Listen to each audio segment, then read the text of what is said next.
Fire and Ashbourne. If you're not glued to this screen, you'll regret it like a fan missing FedEx's opening. We break big news that will shake the NFC East. A running back who was hours away from hitting the street just clinched the RB2 spot.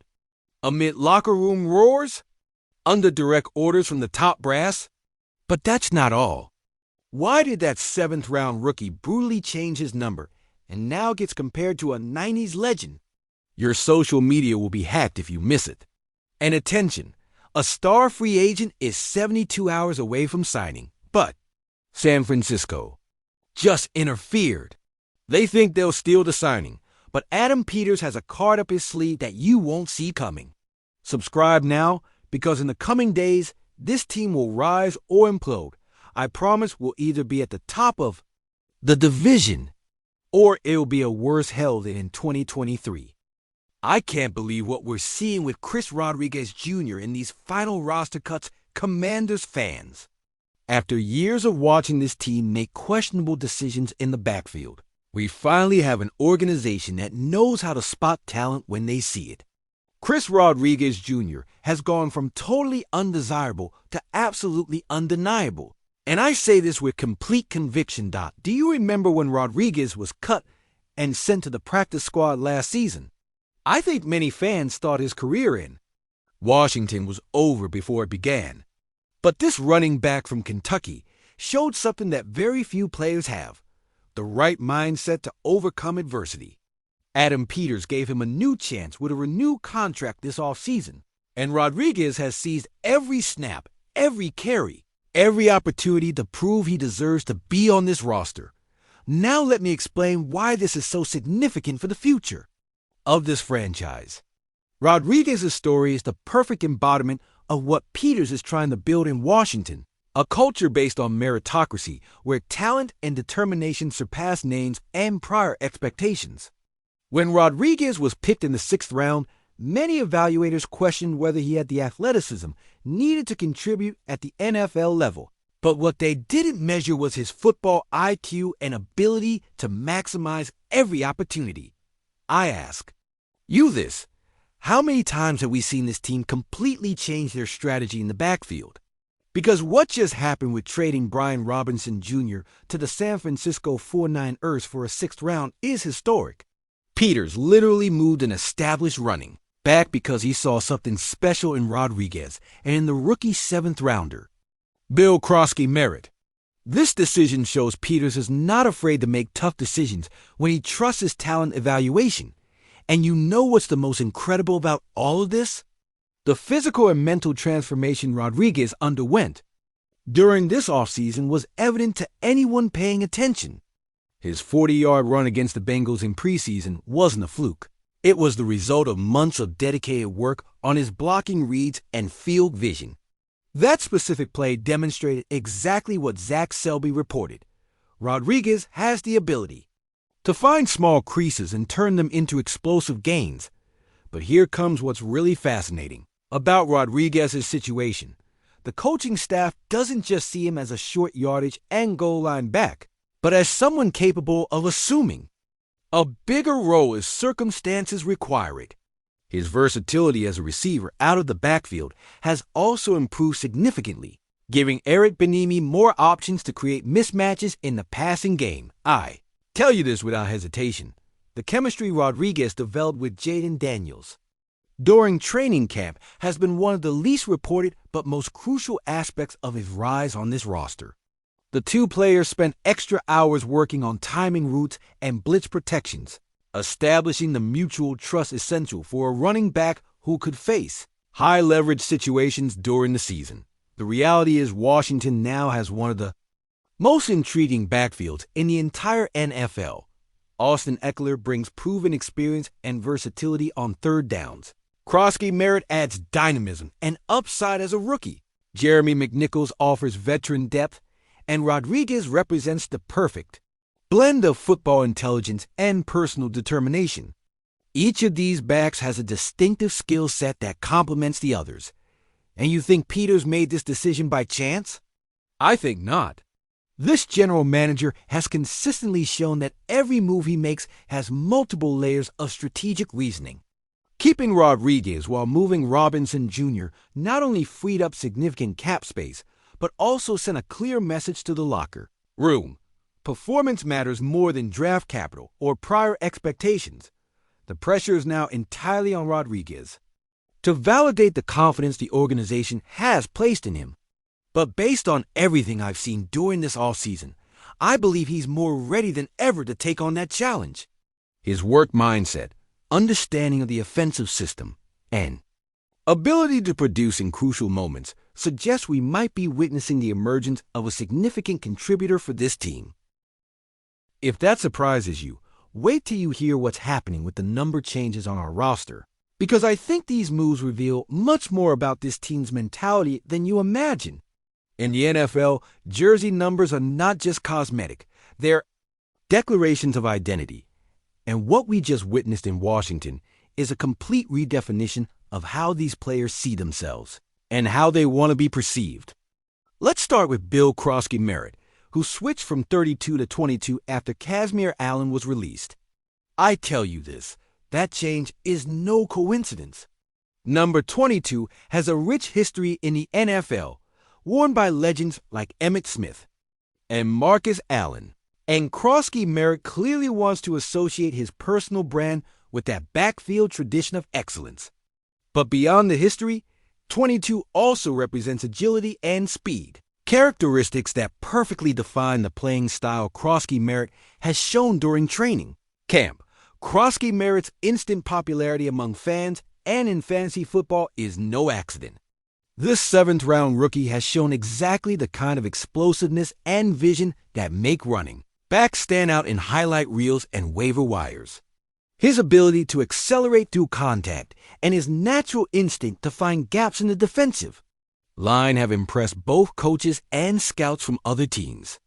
The change to 22 is his way of signaling he's ready to be more than a rookie project. He's ready to be an immediate contributor. But you know what excites me more? Marcus Mariota finally returning to number 8 he wore at Oregon when he won the Heisman Trophy. I think this is infinitely more significant than many realize. For Mariota, that number doesn't just represent the best moment of his college career, but also the period when he was considered one of the most dynamic quarterbacks in college football history. His dual-threat ability at Oregon revolutionized how people thought about quarterback play in the Pac-12. The fact that the team gave him the number even before he asked shows the level of respect this organization has for its veterans, especially those who have demonstrated professionalism and leadership qualities throughout their careers. Mariota has been instrumental in the development of Jaden Daniels, sharing insights on how to handle the mental aspects of playing quarterback in the NFL. And this gesture of number 8 is a recognition of that invaluable contribution. Now, I ask you, do you think these changes are just cosmetic? Because when I see Javon Kinlaw changing from 52 to 99, I see a defensive lineman wanting a number that fully represents his disruptive mentality and approach to pass rush. Number 99 has been immortalized by players like Warren Sapp and Aaron Donald, defensive linemen who redefine what it means to be a game wrecker from the interior. After the impressive offseason Kinlaw had, working extensively with the strength and conditioning staff to optimize his explosion off the line, that 99 perfectly suits the intensity he'll bring to the pass rush this season. Kinlaw had been wearing 52, traditionally a linebacker number, and frankly, it never looked right on a player of his size and position. The 99 not only looks more visually appropriate, but also represents his commitment to becoming a more complete pass rusher. During training camp, Kinlaw worked specifically on his hand techniques and footwork, and coaches noted significant improvements in his ability to disengage from blocks and create pressure on opposing quarterbacks. And Tyler Owens finally moved from 40 to 18, much more appropriate for a safety ready to play a bigger role this season. I think maintaining 5 safeties on the active roster was a complicated decision that required careful consideration. But Owens consistently showed during preseason that he could be a legitimate playmaker, especially in special teams coverage and dime defense situations. Number 18 also carries significant weight in the context of safety play in the NFL. Players like Peyton Manning made that number iconic, but for safeties, it represents versatility and intelligence, two characteristics that perfectly describe Owen's skill set. His ability to play both free safety and strong safety positions, combined with his understanding of coverage concepts and knack for being around the football, made him impossible to cut despite the depth at the position. But you know what my favorite change is? Colson Yankoff impressed so much during this offseason that he earned a spot on the roster as the fourth tight end, something I honestly didn't think we'd see given the team's emphasis on roster flexibility. His play against the Ravens in the preseason finale was so impressive, such a perfect demonstration of hands, route running ability, and football awareness, that Peters literally couldn't justify sending him to the practice squad where another team could potentially claim him. Yankoff's new tight end number reflects his transition from a developmental player to a legitimate contributor. During camp, he worked extensively with the tight end coach on blocking techniques and route precision, and his improvement was evident every week. His understanding of how to find soft spots in zone coverage and ability to make contested catches in traffic made him a reliable target for Daniels during scrimmages, and George Fant returning to 77 he used with the Texans, reuniting. With his teammate Laramie Tunsil on the offensive line, tells me this organization is paying attention to the small details that make players feel comfortable and confident. Fant was a late addition to the roster, but his experience and versatility as a backup tackle option give Washington insurance against injuries and provides depth crucial during a long season. The reunion with Tunsil isn't just sentimental.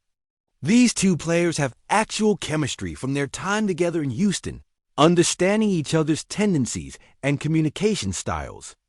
That familiarity could be invaluable if either player needs to step into an expanded role due to injuries or performance issues with the starters. And when you thought we were done, here comes what might be the most shocking news of all. Kendrick Bourne has a direct connection with Adam Peters that could bring him to Washington, and I guarantee you this story is much deeper and more complex than it appears on the surface. This isn't just a story about free agency. It's a narrative about loyalty, professional relationships, and the art of building a championship-caliber roster through strategic acquisitions. Peters knows Bourne better than almost any executive in the NFL because he was part of the San Francisco 49ers brain trust when they picked up Bourne as an undrafted free agent back in 2017. I think that personal relationship, built over years of working together and seeing Bourne develop from a raw prospect into a productive NFL receiver, is exactly what could tip the balance towards Washington in this bidding situation. Let me give you the full context of this relationship. When Peters was working in San Francisco's front office, he wasn't just observing Bourne from a distance. Peters was directly involved in the process of evaluating Bourne's progress, attending meetings where his development was discussed, and contributing to decisions about his role within the offensive system. That level of intimate knowledge about a player's work ethic, coachability, and ceiling is invaluable when you're trying to make personnel decisions. Do you remember what happened with Noah Brown last season? Peters executed exactly the same type of strategic move, bringing in a veteran receiver after he was released by Houston. And Brown ended up being a key contributor to our offense, especially during critical moments in the season when depth became crucial. Brown's signing wasn't just about adding another body to the receiver room. It was about adding a professional who understood what it takes to contribute immediately in a new system. Now, I ask you, why wouldn't Peters do the same? With someone he knows personally, someone whose character and ability he can vouch for with complete confidence? This is exactly the type of calculated risk that separates good general managers from great ones. Peters isn't just looking at Bourne's stats from last season. He's evaluating him based on years of personal observation and professional interaction. According to Ian Rapoport, Bourne is scheduled to visit us on Tuesday, but will also visit San Francisco on Monday. And here's what's most interesting about this whole situation. Both organizations already have a framework for a possible contract agreed upon beforehand. This means the decision will ultimately come down to factors beyond money, things like opportunity, team culture, and personal relationships. This scheduling is strategic on both sides. San Francisco gets the first meeting, which gives them the chance to make the initial impression and present their vision for how Bourne fits into their offensive system. But Washington gets the final word, the opportunity to respond to whatever San Francisco offers and potentially make a more compelling case for why Bourne should choose the Commanders. I tell you this, San Francisco could represent nostalgia for Bourne, the place where everything started, where he learned how to be a professional NFL player, where he experienced his greatest success as part of teams that reached the NFC Championship game and Super Bowl. That emotional connection is powerful and shouldn't be underestimated when a player is making a decision about where to continue his career. But Washington represents something entirely different, pure opportunity and upward trajectory. We have Jaden Daniels as our quarterback of the future, a player who already has shown in limited action that he has the accuracy, decision-making ability, and leadership qualities necessary to succeed at the highest level. We have genuine ambitions to reach the Super Bowl in 2025, backed up by an organization making all the right moves both in the front office and on the field. And you know what has me most excited about this potential signing? Our receiver room already includes a fascinating mix of talent and experience. Terry McLaurin brings elite route running and reliability. Deebo Samuel Sr. offers versatility and playmaking ability. Jalen Lane provides speed and deep threat capability. Noah Brown contributes veteran leadership and clutch performance. And Luke McCaffrey adds youth and upside as a developmental prospect. Adding Bourne to that group would create one of the most well-rounded receiver corps in the entire NFL. Bourne's specialty has always been his ability to make difficult catches in traffic, his understanding of how to find soft spots in coverage, and his reliability as a security blanket for quarterbacks when they need a dependable target. Those skills will complement perfectly what we already have and give Daniels an offensive arsenal that very few rookie quarterbacks have historically had access to. But here comes the part that completely convinced me about Peter's vision. The fact he's in a position to attract players of this caliber is a testament to how far this franchise has come in such a short period. Just 2 years ago, veteran receivers weren't even considering Washington as an attractive destination. The organization had a reputation for instability, poor coaching, and limited offensive creativity. Now we have the luxury of competing with established, successful franchises for proven talent. That transformation didn't happen by accident. It's the result of systematic changes in every aspect of the organization, from coaching staff selections to player development programs to the overall culture Peters and Dan Quinn have worked to establish. I believe if Peters can secure a victory over the team he himself helped build into a contender, the possibilities for Washington will improve exponentially. And the timing couldn't be better because we're entering a season where every game matters, where playoff expectations are realistic, and where adding the right veteran presence could be the difference between a good season and a great one. We'll definitely tell, but the Commanders certainly have a legitimate opportunity to make this signing happen. And if it does, it will represent another validation of Peters' approach to building this roster, identifying players who fit both the scheme and the culture, leveraging personal relationships and professional credibility to compete for talent, and never being satisfied with the status quo when opportunities for improvement present themselves. Commanders fans, after analyzing these 3 explosive news stories in complete detail, I have a fundamental question for you. Can Chris Rodriguez Jr. become this team's #1 back if he continues to show this intensity, work ethic, and ability to maximize every opportunity? Do the number changes of Krosky Merritt, Mariota, Kinlaw, Owens, Yankoff, and Fant genuinely reflect this organization's new winning mentality? Or are they just cosmetic changes that don't necessarily translate to on-field success?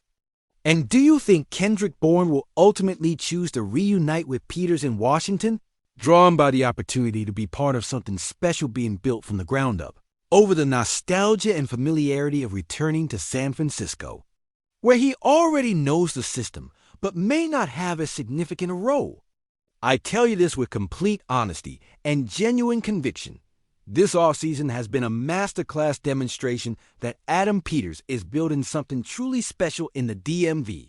And these last-minute decisions, strategic moves, and attention to detail will define exactly how competitive we can be, not just against the Giants in week one, but all season long where expectations have never been higher.